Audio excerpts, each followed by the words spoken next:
ما يلفظ من قول إلا لديه رقيب عتيد. Tidak ada suatu kata yang diucapkannya, melainkan ada di sisinya malaikat pengawas yang selalu siap mencatat.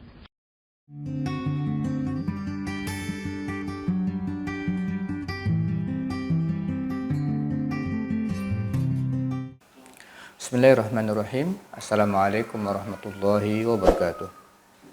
Alhamdulillah wassalatu wassalamu ala rasulillah amma ba'd. Kaum muslimin wal muslimat rahimakumullah. Alhamdulillah bersua kembali kita dalam serial komunikasi keluarga Islami. Hari ini insyaallah kita akan belajar bagaimana menumbuhkan cinta berdoa kepada anak-anak kita. Kaum muslimin wal muslimat rahimakumullah. Doa adalah kebutuhan setiap manusia. Ketika seseorang berhajat, selalu tangannya itu langsung ke atas secara otomatis. Dia tengadahkan tangannya, lalu dia panjatkan hajatnya kepada Allah Subhanahu wa taala. Semakin besar hajatnya, maka semakin kencang dan semakin sering dia berdoa kepada Allah Subhanahu wa taala. Jadi doa ini adalah kebutuhan. Sangat sayang kalau kebutuhan seperti ini tidak diketahui oleh anak-anak kita. Anak-anak kita tidak termasuk yang pandai berdoa karena tidak pernah diajarkan oleh orang tuanya. Padahal ini merupakan salah satu di antara kebutuhan daripada manusia. Oleh karena itu, mengajarkan doa kepada anak-anak sejak dini dan menjadikan mereka terbiasa untuk berdoa kepada Allah Subhanahu wa taala dalam memenuhi hajatnya. Ini adalah salah satu di antara tugas orang tua. Semoga dengan kita ajarkan kepada mereka, maka kehidupan mereka akan dilindungi oleh Allah Subhanahu wa taala, hajat-hajat mereka akan dipenuhi oleh Allah Subhanahu wa taala. Ma'asyiral muslimin wal muslimat, Bapak Ibu rahimakumullah. Ada beberapa langkah untuk membiasakan doa ini kepada anak. Kita tetap menggunakan teorinya Ibnu Qayyim, langkah-langkah pembiasaan. Yang pertama adalah khawatir.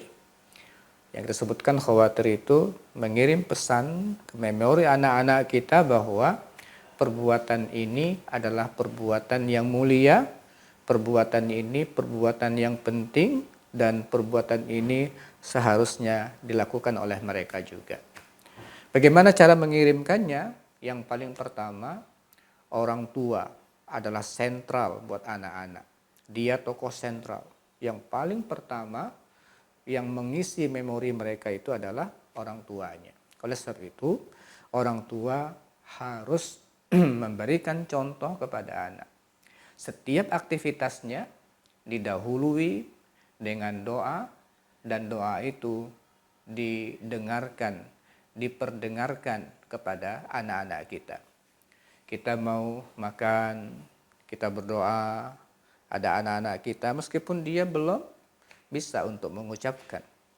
Mau minum, kita berdoa, mau naik kendaraan, kita berdoa. Seluruh kegiatan ya, bersama anak-anak kita mulai berdoa. Meskipun dia tidak bisa mengucapkan dulu, tapi dia melihat. Itu yang disebut dengan khawatir. Dia merekam apa-apa yang dilihat olehnya dari orang tuanya, atau mendengar apa-apa yang diucapkan oleh orang tuanya. Ma'asyiral muslimin wal muslimat rahimakumullah, kebiasaan orang tua yang bertahun-tahun selalu dia lihat berdoa dalam setiap kesempatan, akan direkam kuat oleh anak-anak kita. Oleh sebab itulah ini sangat penting bagi mereka. Nah, kemudian selanjutnya khawatir juga adalah bagaimana mengirim pesan kepada anak-anak itu dengan cara apa? Mengajarkan kepada mereka doa-doa penting yang terdapat dalam Al-Quran, dalam hadis Nabi Shallallahu Alaihi Wasallam, itu diajarkan kepada mereka. Doa-doa penting itu diajarkan, sehingga meskipun mereka belum paham maksudnya, anak itu gampang sekali untuk menghafal. Gak apa-apa, biar dia menghafal dulu, tapi kita ajarkan sedikit-sedikit secara perlahan hal-hal seperti itu. Yang ketiga, hal teknis umpamanya kita tempel stiker di tempat-tempat yang sebaiknya kita berdoa. Umpamanya ada tempat dekat dengan kamar mandi, ya. Mereka mau masuk kamar mandi, ada stiker doa sehingga dia ingat dengan doa yang akan diucapkan ketika mau masuk. Kemudian ketika dia mau bercermin, itu ada di kaca itu ada doa untuk bercermin.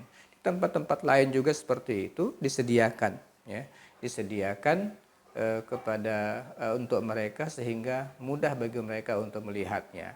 Meskipun mereka belum hafal, tapi paling tidak tempat itu akan direkam oleh mereka. Oh, di sini perlu doa, di sini perlu doa dan sebagainya. Bapak Ibu hadirin hadirat rahimakumullah. Kemudian selanjutnya mengingatkan mereka kalau lupa untuk berdoa, ini juga penting. Kalau mereka sudah hafal dengan doa tertentu, ini pembiasaan tidak gampang. Doa makan saja, kalau tidak kita ingatkan terus, itu kadang-kadang lewat saja itu. Itu lewat saja. Jadi terus kita setelah mereka hafal, setelah mereka kita usahakan menempel berbagai macam doa di berbagai macam tempat, diingatkan lagi. Kemudian kita juga sampaikan kepada mereka, ada khawatir pesan informasi tentang mana waktu-waktu yang mustajab, yang penting untuk mereka berdoa. Begitu juga mengajarkan kepada mereka adab-adab berdoa. Nah, ini hal penting yang penting untuk selalu kita tanamkan. Ada namanya khawatir, pesan-pesan penting yang mereka lihat dari orang tuanya, selanjutnya ajaran-ajaran dari orang tuanya tentang apa itu doa dan bagaimana cara berdoa, kapan waktu-waktu berdoa, dan di antara hal penting yang membuat mereka termotivasi untuk berdoa adalah mengajarkan kepada mereka tentang keutamaan doa. Bapak Ibu, ma'asyiral muslimin wal muslimat rahimakumullah. Nah, mengajarkan keutamaan ini menjadi sangat penting karena di antara perbedaan orang yang tahu dengan tidak tahu itu sangat jauh.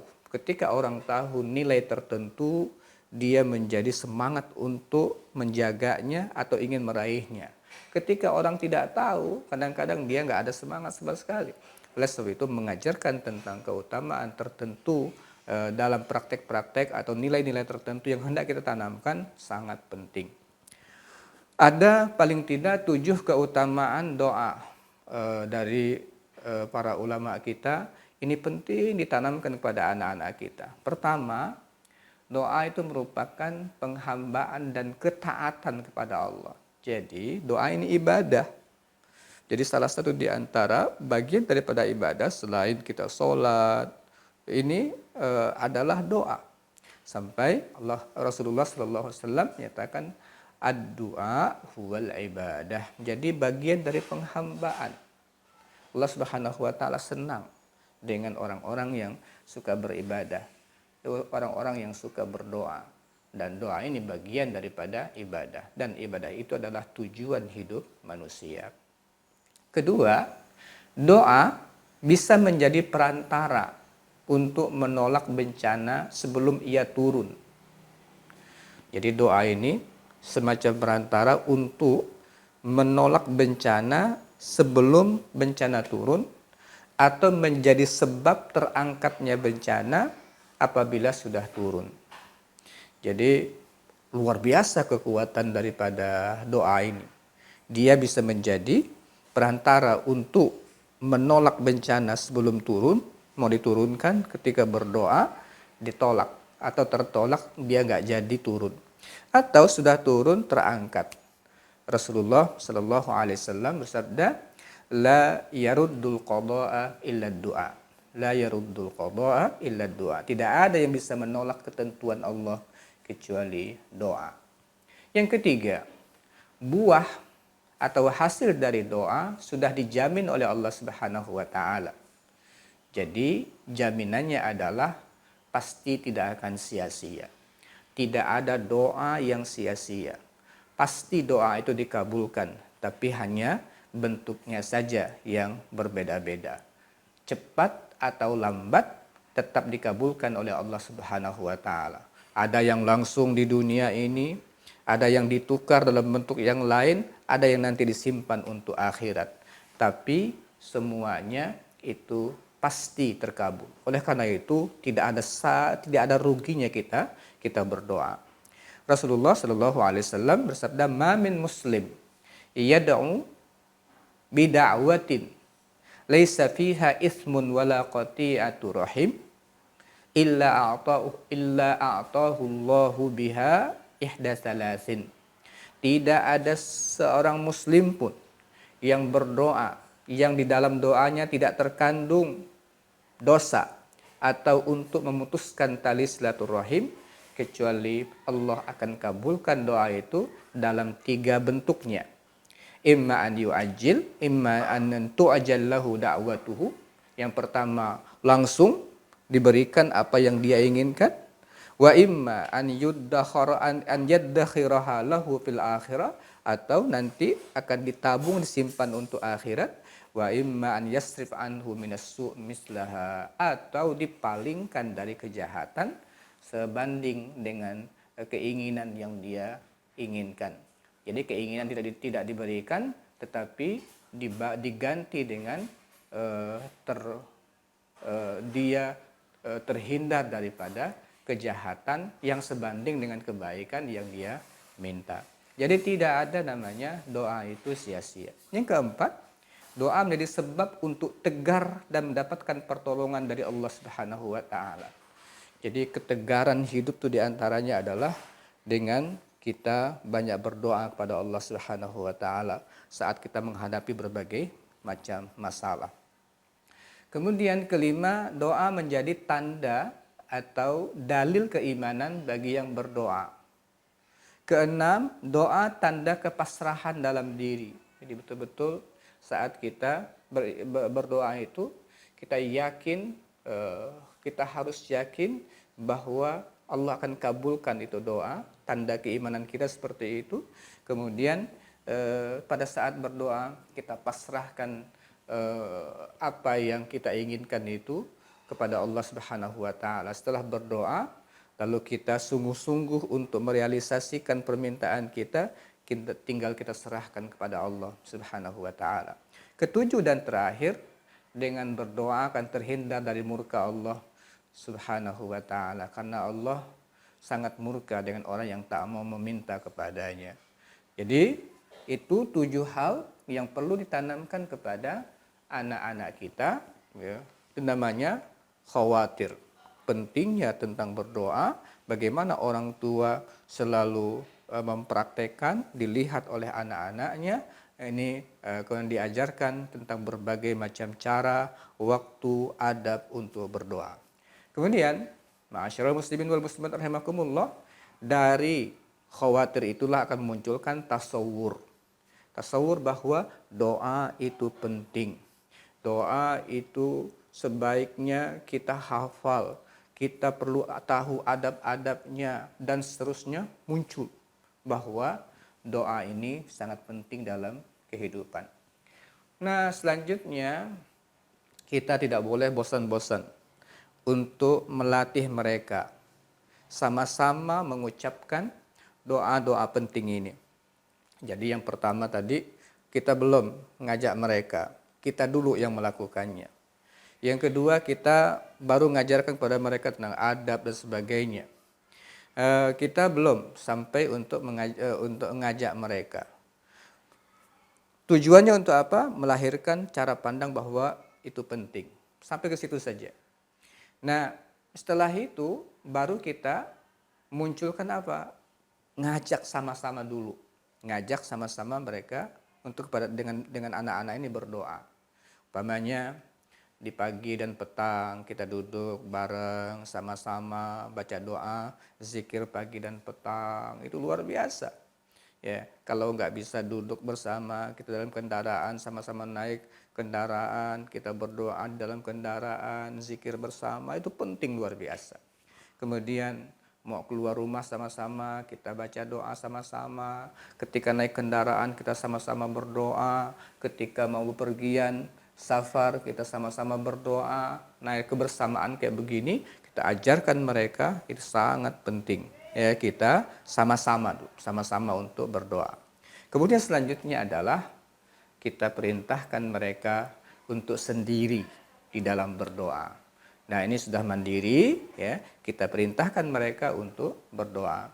Umpamanya Rasulullah Shallallahu Alaihi Wasallam melihat seorang anak masih kecil, ya, di dalam asuhan Rasulullah Shallallahu Alaihi Wasallam, yaitu Umar bin Abi Salamah. Ketika mau makan, apa kata Rasulullah? Ya ghulam, sammillah wa kul biyaminik wa kul mimma yalik. Wahai ghulam, wahai anakku, sebut nama Allah, makan dengan apa yang makan dengan tangan kananmu, makan apa yang dekat denganmu. Langsung diperintahkan oleh Rasul untuk menyebut nama Allah subhanahu wa ta'ala sebelum dia makan. Kemudian umpamanya kalau kita melihat dari kalangan para ulama, ada hadis dari Rasulullah Shallallahu Alaihi Wasallam yang diriwayatkan oleh Abu Hurairah tentang doa tasyahud akhir sebelum kita salam. Ya, idza tasyahhad ahadukum falyasta'iz billah min arba. Jika kalian sudah tasyahud, ya, lalu mintalah perlindungan kepada Allah dari 4 perkara. Allahumma inni a'udzubika min azabi jahannam wa min azabil qabr, min fitnatil mahya wal mamat, wa min syarri fitnatil masihid dajjal. Kita, ya, diajarkan sama Rasul sallallahu alaihi wasallam untuk berdoa dengan 4 hal, berlindung kepada 4 hal. Minta dilindungi dari azab jahannam, dari azab kubur, dari fitnah hidup dan mati, dan dari kejahatan Masihud Dajjal. Lalu ada salah seorang ulama dari kalangan tabi'in, ya, Tawus, kepada anaknya nanya kepada anaknya, kamu ini udah makan belum? Sudah berdoa belum dalam sholatmu? Udah berdoa belum dalam sholatmu? Maksudnya adalah doa dengan 4 hal itu. Ketika anaknya mengatakan tidak, apa kata Tawus? A'id sholatak, ulang sholatmu. Nah, ini kayak begini, langsung diajarkan, kemudian dievaluasi, ditanya, lalu diperintahkan dia untuk berdoa. Saking pentingnya doa itu. Kemudian di antaranya umpamanya ketika anak lagi sakit, nah mereka perlu doa, ajarkan langsung doa. Ya, ajarkan langsung doa. Ada salah seorang sahabat yaitu Utsman bin Abi Al-As As-Saqafi mengadu pada Rasulullah Shallallahu Alaihi Wasallam karena ada sakit yang dia derita di tubuhnya sejak masuk Islam. Ya, kemudian Rasulullah Shallallahu Alaihi Wasallam ajarkan kepada beliau, do' yadaka alladzi ta'allam min jasadik. Letakkan tanganmu di bagian yang rasa sakitnya di tubuhmu yang sakit itu. Wakul bismillahi salasan, ucapkan bismillah 3 kali, ya, bagian yang sakit itu dipegang, kemudian ucapkan bismillah 3 kali. Wakul sab'a marrat a'udzu billahi wa qudratihi min syarri ma ajid wa uhadzir. kemudian ucapkan 7 kali setelah itu, a'udzubillah wa qudratihi min syarri ma ajidu wa uhazir. Aku berlindung kepada Allah Subhanahu wa taala dengan kudrah dan kekuasaan Allah dari penyakit, dari kejahatan yang aku sedang rasakan. Nah, seperti ini langsung ketika anak sakit kita ajarkan, ucapkan doa ini. Nah, kenapa sangat penting sekali mereka perlu nanti memiliki pengalaman melaksanakan perintah Allah Subhanahu wa taala.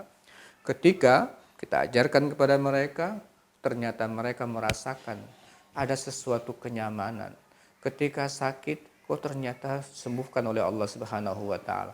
Pengalaman ini, pengalaman beragama ini akan menguatkan dia untuk mengamalkan perintah-perintah Allah Subhanahu wa taala. Jadi, ma'asyiral muslimin wal muslimat rahimakumullah, pengalaman berdoa itu menjadi sangat penting. Pengalaman melaksanakan perintah-perintah Allah Subhanahu wa taala menjadi sangat penting bagi anak-anak kita dan bagi kita tentunya juga, karena itu akan menguatkan kita dalam melaksanakan perintah-perintah Allah Subhanahu wa taala. Nah, dari tahapan-tahapan ini mudah-mudahan sejak mereka melihat kita ajarkan tentang keutamaannya, kita ajak dia bersama-sama, kita perintahkan dia untuk melaksanakannya. Lalu ketika dia mengalami sesuatu, kita ajarkan untuk doa-doa khusus. Kemudian dia mengalami hal-hal yang spesial dari berdoa, maka insya Allah doa akan menjadi kebiasaan dia. Ma'asyiral muslimin wal muslimat rahimakumullah. Kita sekarang berada di bulan Ramadan, dan Ramadan ini adalah bulan doa. Allah sedang dekat dengan kita karena kita dekat dengan Allah Subhanahu wa taala. Oleh sebab itu, manfaatkan bulan yang mulia ini untuk banyak-banyak berdoa kepada Allah Subhanahu wa taala. Ajarkan kepada anak-anak, mari bersama-sama kita berdoa kepada Allah Subhanahu wa taala bersama anak-anak kita, terutama kita manfaatkan waktu-waktu mustajab, di antaranya adalah menjelang berbuka. Mudah-mudahan hal ini bisa kita praktekkan, dan mudah-mudahan doa ini menjadi kecintaan buat anak-anak kita. Mereka menjadi cinta, tumbuh kecintaan untuk berdoa, sehingga kita pun mudah-mudahan di antara yang selalu didoakan oleh anak-anak kita. Aku qouli hadza wa astaghfirullah li wa lakum. Assalamualaikum warahmatullahi wabarakatuh.